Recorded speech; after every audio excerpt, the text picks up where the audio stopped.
Presented by Adi Shakti Films.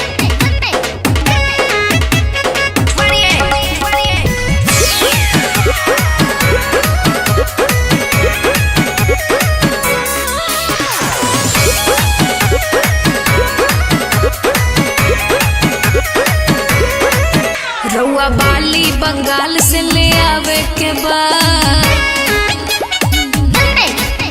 हमरा बिंदिया पैंडिया हिलावे के बाद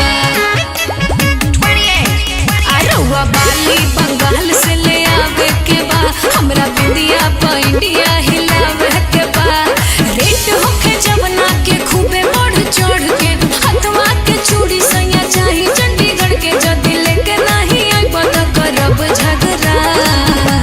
हे धनी हो कि हम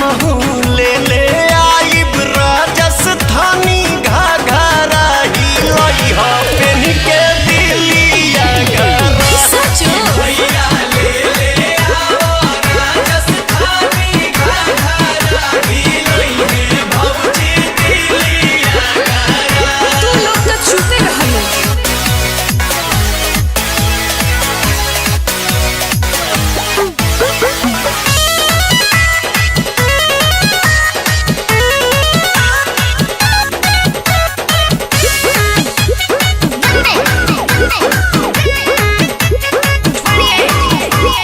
गजिया बात के गजरा चाही गजरा कानपुर के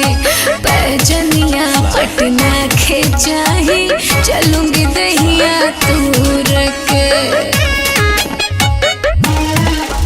ओढ़नी